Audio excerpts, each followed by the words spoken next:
बहू का कपड़े का घर और रसोई। साक्षी, तनीषा, मालती, सुशीला काकी के कपड़े सिल गए हैं, उन्हें दे आओ। मैं तब तक प्रियंका और पूनम के साथ खाने की तैयारी कर लेती हूँ।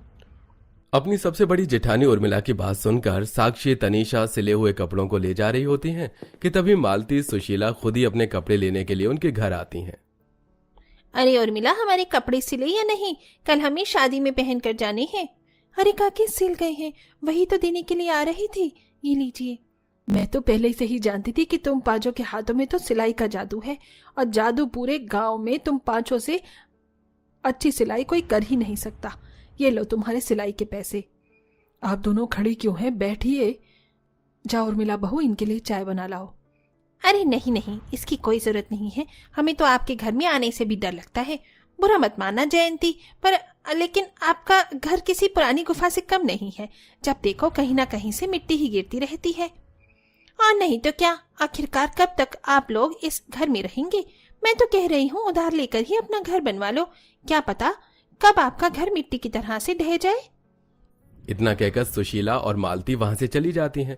उन दोनों की बातें सुन पांचों बहुएं एक दूसरे की शक्ल देखने लगती हैं। अब तो आसपास के लोग भी हमारे इस घर का मजाक उड़ाने लग गए हैं। माँ जी, हमें अपने घर की मरम्मत करवा लेनी चाहिए। पर कैसे? मरम्मत करवाने के लिए आराम से 1-2 लाख रुपए लगेंगे, और क्या हमारे पास इतने पैसे हैं?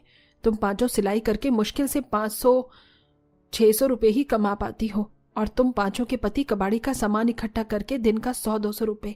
इतने कम पैसों में घर की मरम्मत तो दूर, एक टीन की छत भी नहीं डलेगी। अपने घर की हालातों से वाकिफ पांचों बहुएं अपनी सास से ज्यादा कुछ नहीं कहती और वापस अपने घर के कामों में लग जाती हैं। आज बहुत जोरों की भूख लगी है, जल्दी से खाना लगा दो। आप लोग हाथ मुंह धो लीजिए, हम तब तक खाना लगाते हैं। उर्मिला साक्षी जैसे ही चूल्हे के पास खाने के लिए जाती हैं तो देखती हैं कि उनके खाने के बर्तन के पास 2 कौवे बैठकर उनके बनाए हुए खाने को खा रहे हैं। हे भगवान, हमारे घर में ये कौवे कैसे आ गए? चलो भागो यहाँ से। साक्षी के भगाने पर वो दोनों कौवे चूल्हे के पास बनी दीवार के छेद में से उड़कर बाहर चले जाते हैं। वैसे ही घर में राशन नहीं था, इतनी मुश्किल से खाना बनाया था, और इन कौवों ने भी खाना खराब कर दिया। दीदी, इसमें कौवे की भी क्या गलती है? गलती तो हमारे इस घर की और रसोई की ऐसी हालत की है जहाँ हर जगह दीवारों और छत में छेद हो रही हैं। आज तो बस एक कौवे ही आए थे, कल कुछ जानवर पक्षी भी आ सकते हैं। कौवे के खाना झूठा करने की वजह से सभी लोग उस रात खाली पेट ही सो जाते हैं, लेकिन सोना भी इस गरीब परिवार की किस्मत में नहीं था। थोड़ी देर में तेज आंधी हवाएं चलने लगती हैं और छत और दीवारों के छेद से मिट्टी और बारिश भी आने लगती है। हे भगवान, खाना तो हमारे नसीब में ही नहीं था। कम से कम 2 पल की चैन की नींद तो नसीब होने देता।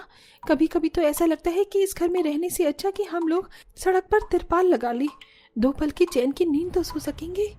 जहां आसपास के घरों में लोग चैन की नींद सो रहे होते हैं, वहीं ये पूरा परिवार आधी रात में उठकर घर की दीवारों और छत से मिट्टी और पानी को आने से रोक रहे होता है।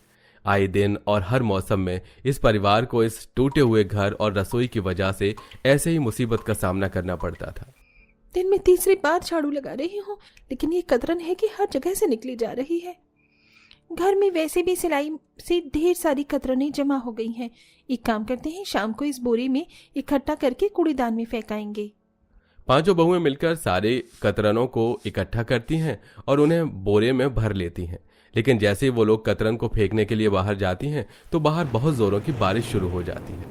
बारिश तो बहुत तेज हो रही है। मेरे ख्याल से हमें कल ही जाना चाहिए, वरना अगर रास्ते में कहीं पानी जमा मिल गया तो हमारा आना जाना मुश्किल हो जाएगा। पांचों बहू कतरनों से भरी बोरी को घर के कोने में रख देती हैं। अगले दिन होते ही वो जैसे बोरी को फेंकने के लिए जाती हैं तो उनके पड़ोस में रहने वाली माधवी नाम की एक बूढ़ी औरत उनके पास आती है। लगता है तुम लोग कहीं जा रही हो। हाँ काकी, इन कतरनों को फेंकने जा रहे थे। आपको कुछ काम था क्या? हाँ बिटिया, वो परसों जो आंधी आई थी ना, जिसकी वजह से हमारी पुरानी वाली झोपड़ी टूट गई थी, तो हमने एक नई झोपड़ी बनाई है, लेकिन अभी तक दहलीज और खिड़कियों के दरवाजे तैयार नहीं हो पाए। इसलिए मैं तुम पांचों के पास ये कपड़ा लेकर आई थी। इस कपड़े से तुम पांचों 3-4 पर्दे बना दो। जब तक घर पर दरवाजा बंद नहीं होगा तब तक हम लोग उसमें कैसे रहेंगे? आप फिक्र मत करिए, हम ये कतरनें फेंककर शाम तक आपके घर के पर्दे तैयार कर देंगे। पांचों बहुएं कतरनों की बोरी को ले जाकर कूड़ेदान में फेंककर घर आ जाती हैं। उस औरत के दिए हुए बड़े से कपड़े से पर्दे बनाने लगती हैं। ये दरवाजे पर लगाने वाला पर्दा तो तैयार हो गया। एक बार इसे दरवाजे से माप लेती हूँ, कहीं छोटा ना पड़ जाए। प्रियंका उस पर्दे को लेकर अपने घर के दरवाजे से नाप रही होती है, जिसे नापते नापते प्रियंका वहीं खड़े होकर कुछ सोचने लगती है और अचानक दौड़ती हुई बाकी बहुओं के पास आती है, जिसे देख उर्मिला। क्या हुआ प्रियंका, तुम ऐसी दौड़ती हुई क्यों आई? मुझे पता चल गया है कि अब हम कैसे अपने इस टूटे फूटे घर की मरम्मत कर सकते हैं, वो भी बिना पैसे के। इस घर को सुंदर से घर में बदल सकते हैं। वो कैसे? हमारे घर की दीवारों और छत में जहां जहां छेद हो रहे हैं, हम उन्हें चिकनी मिट्टी से भर कर देंगे और उसके सूखने के बाद हम लोग रंग बिरंगे कपड़ों को सिलकर आपस में जोड़ लेंगे और उससे अपने घर की छत, दरवाजों, खिड़कियों, दीवारों को अच्छे से ढक देंगे, जिससे हमारे घर की मरम्मत भी हो जाएगी और हमारा घर काफी सुंदर भी लगेगा। तुम्हारे कहने का मतलब है कि हम कपड़ों का घर बनाएंगे? हाँ, और वैसे भी अब तो बारिश का मौसम भी खत्म हो चुका है, कुछ समय में ठंडा मौसम शुरू हो जाएगा। हमारे पास इतने तो पैसे हैं ही नहीं कि हम लोग ठंड में कोई हीटर लगा सकें, लेकिन अगर हम अपने घर को कपड़ों के घर में बदल देंगे तो आराम से ठंड में भी रह सकेंगे। गर्मी में हमारा घर ज्यादा गर्म नहीं होगा और बरसात में भी ज्यादातर कपड़े पानी को सोख लेंगे। वैसे प्रियंका, तुम्हारा आइडिया तो अच्छा है, लेकिन इन सब के लिए हमें काफी सारे कपड़ों की जरूरत पड़ेगी और हमारे पास इतने कपड़े नहीं हैं।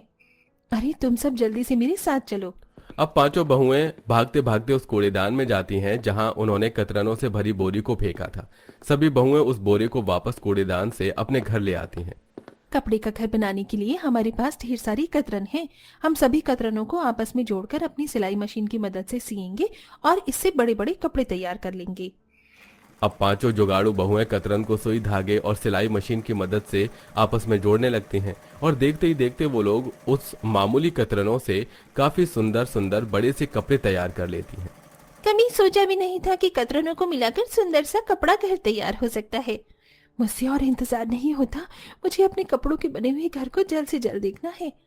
पांचों जुगाड़ू बहुएं जुगाड़ करके आपस में कतरनों को सिलती हैं और साथ ही साथ घर में रखी हुई कुछ मोतियों और लेसेस को उनके ऊपर लगा देती हैं, जिसके बाद अब वो सभी मिलकर उन कपड़ों की मदद से अपने घर की दीवारों और खिड़कियों को अच्छे से ढकने लगती हैं, जिसे देख जयंती। हमारे घर की दीवार कितनी ज्यादा सुंदर लग रही है ना। कल तक तो इन पर ठीक से पपड़ी भी नहीं थी और अब देखो। ये तो बस शुरुआत है, अभी आप आगे आगे देखती जाइए। दीवारों के साथ साथ छत पर भी पांचों बहुएं उन कतरनों से सिले हुए कपड़ों को अच्छे से लगा देती हैं, जिससे उनका टूटा हुआ घर भी ठीक हो जाता है और उनके कपड़ों के बने हुए घर की खूबसूरती को देखकर सारे लोग काफी ज्यादा खुश होते हैं। अरे मुझे तो यकीन नहीं हो रहा है कि हमारे कपड़ों से बना हुआ घर है। कितना सुंदर घर है। जिस परिवार ने कभी अपने घर की दीवारों पर पेंट करवाने के सपने भी नहीं देखे थे, उस गरीब परिवार को इतना सुंदर कपड़ों का बना हुआ घर पर काफी ज्यादा खुशी होती है।